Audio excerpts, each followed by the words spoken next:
Hey guys, welcome back to another episode of Resurrection Motorsports. As you can see, we're back at home base and we got the Mustang home. We're going to be working on it today.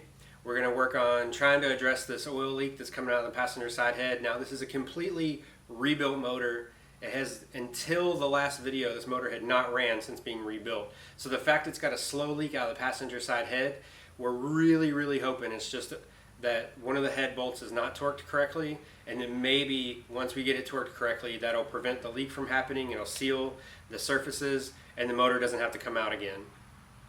Then once we get that addressed, I've got new tires on the way. They shipped this morning, so we can really get this thing out on the road and see what it can do and see what it feels like under boost and drive it and see where it's at. So enjoy this one and we'll catch you later.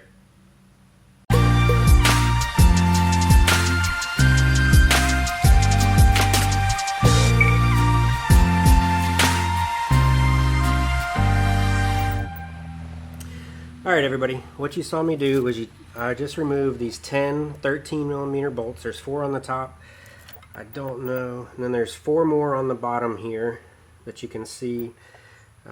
These 2 back here are a little tricky to get to, but it can be done. And then you got 1 here and 1 here on these, I call them ears, I guess, on this valve cover. So now here comes the tricky part.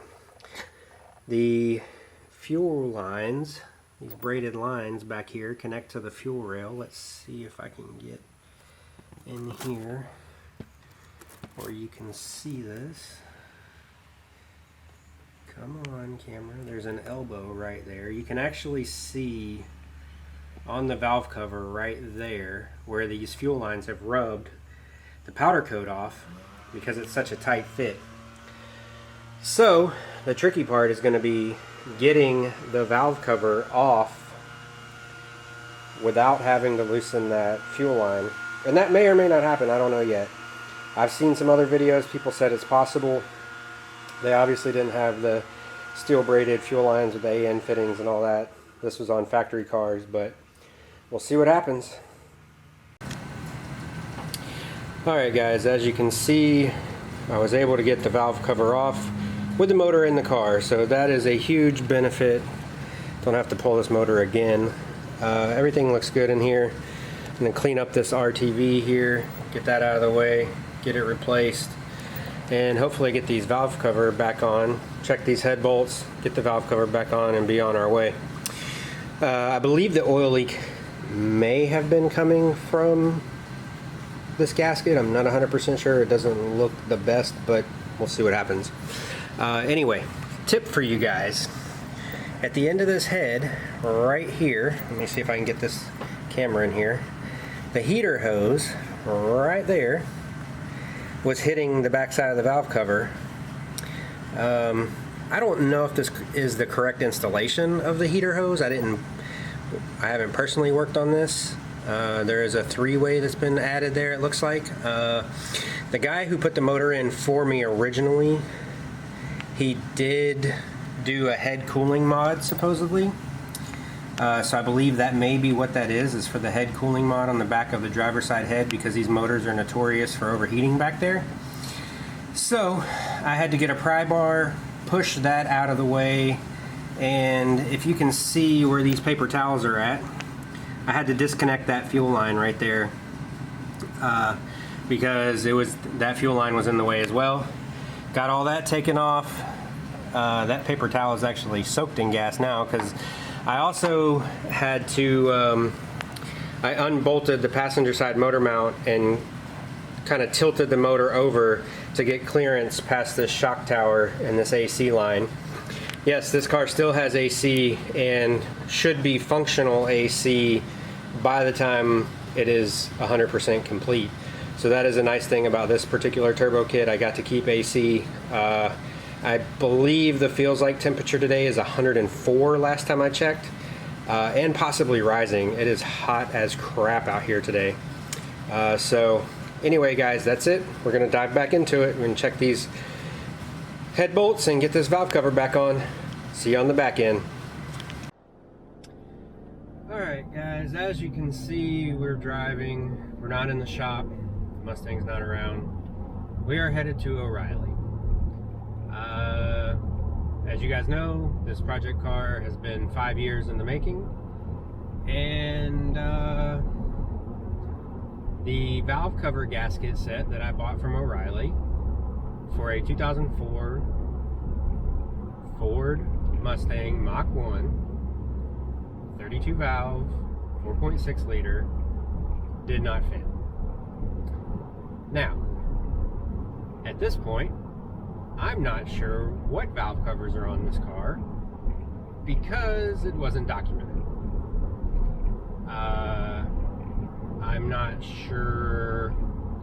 I know the heads are off of a 2005 Lincoln Aviator, so we're gonna start with those, I guess. I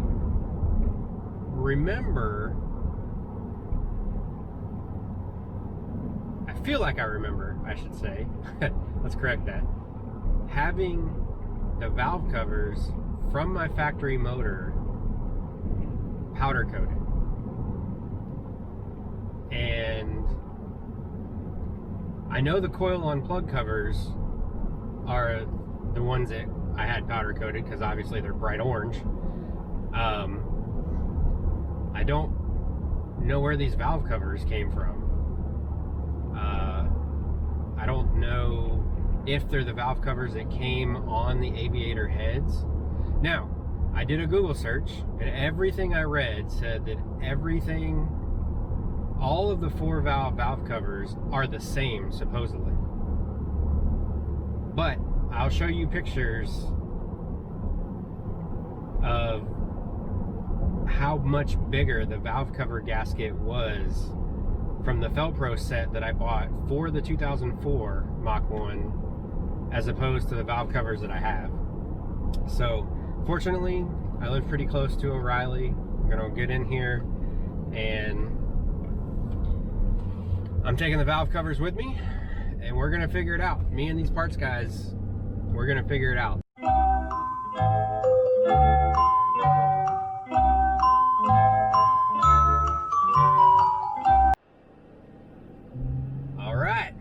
The mystery has been solved. We went to O'Reilly. They ordered the valve cover gasket set for the 96 to 98 Cobra 4-valve motor and took my valve cover in, and when you know it, it fit perfect.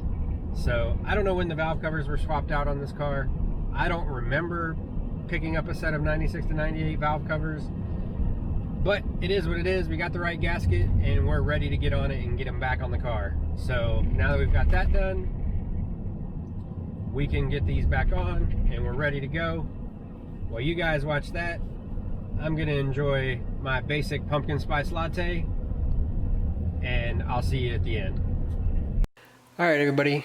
I'm trying to make sure you guys can see this. If you see these holes right here on this valve cover, they have these little, let me see if I can get that, yeah, that focus pretty good. They have these little, I'm not sure what the technical term for this is. It's more like a retainer, and it's got this gasket wedged on here. Let me move this out of the way here. See, most of these, I was not able, this one's actually, oh, maybe not. These don't want to pop off very easily. This one does not want to. If you take it, as you can see, I can't get it off. So for the other, forgot what I was going to say. The other 7, I took this, see if you can see this right here, this hook, and kind of used it as like a pry bar. Got under there and boom, it just pops off just like that. Throw this one over here in the scrap pile. So in this box is the new Felpro gaskets. It comes with both sides. You can't buy just one. Since I'm only doing the passenger side, I now have spare. But you can see it comes with a new gasket. Just pops right on. And there you have it. Now we'll just push these back into place. And boom. Just like that. That retainer piece, or the, I guess that would actually be the bolt sleeve maybe. It's right back in there, and we're ready to rock and roll. So I'm gonna knock these other ones out and get back to it.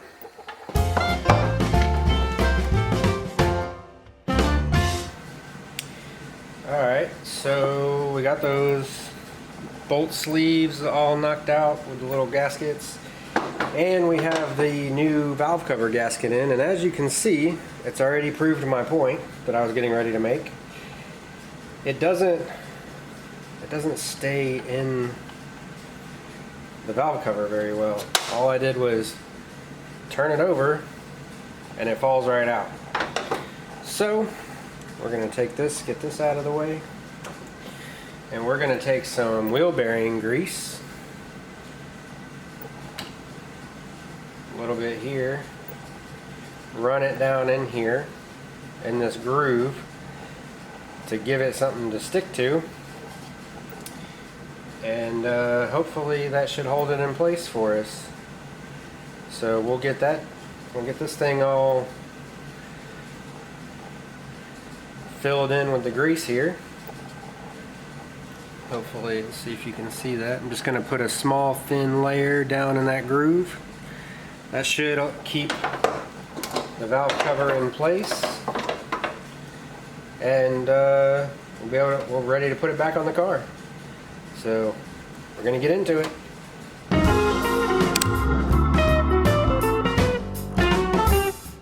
Alright guys, there you have it. I got, as you saw, I got everything. I got the grease in there, packed in there, and it made a huge difference. Turn this sucker upside down. It's still in place. None of it fell out. So it's ready to go back on the car. So let's get it done. Let's get it knocked out. I'm excited because I'm pretty... Oh, I almost forgot. On these, your gasket set should come with new gaskets for the spark plug valley. And they just pop right on. I think you guys can see that in the camera there. They should take a little bit of effort to put on, because you don't want to happen with these what happened when I was taking them off, taking this valve cover off. These 3 of the 4, let's see if I can get the whole thing in the camera here. Yep, 3 of the 4 of these spark plug valley gaskets, or spark plug, whatever, the spark plug comes in this hole into the head. That's why I call it that. Anyway, 3 of the 4 of these fell off when I was taking the head off. So they fell down in the head. Not hugely detrimental, but definitely something that was kind of like, oh, it's something else. So you definitely don't want those coming off. They should pop on and be pretty secure. I think the old ones are actually in the trash over here. Yeah, I mean, these, as you can see, they take some heat and they soak up oil. They get pretty worn out. This one's not terrible. This one was actually cracked through to the metal part of the sleeve. So yeah, they get pretty gross. So you definitely want to replace those. Uh-oh. One's running away. We'll get that later. So anyway, we're going to see about getting this back on the car right now, and hopefully it goes smooth. No complications. That's what we're praying for. Definitely praying for God's favor in this one, because I just want to put it back on and be able to get the car hooked back up and get going here. So, alright, let's get to it.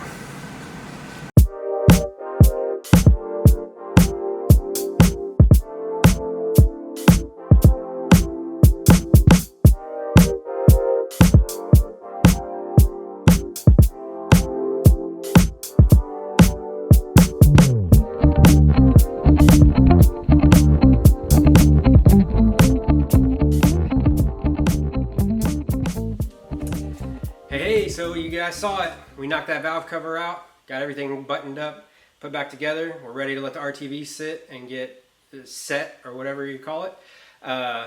Little tip for you guys: if you have a tubular K-member like I have with the tubular A-arms, it's super easy to get to the motor mounts. So to clearance the passenger shock tower, I went under, loosened the motor mount. I didn't take it off, obviously, but I loosened the motor mount as loose as I could get it, and then ran a jack up under the passenger side of the car on the transmission and jacked up just the passenger side so it would lean the motor over a little bit. It gave me plenty of room for that passenger side shock tower to get to those bolts and get everything in and out, no problem. That was the trick to this job, especially in this car with the aftermarket fuel lines and everything, made it so easy.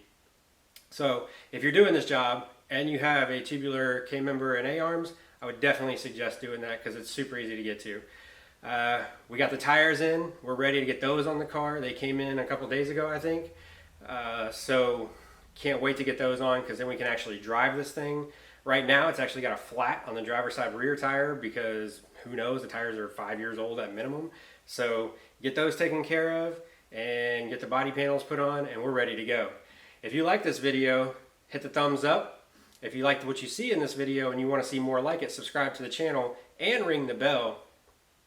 And share it with anybody else you know. Really appreciate that. So until next time, guys, I love you. God loves you. See ya.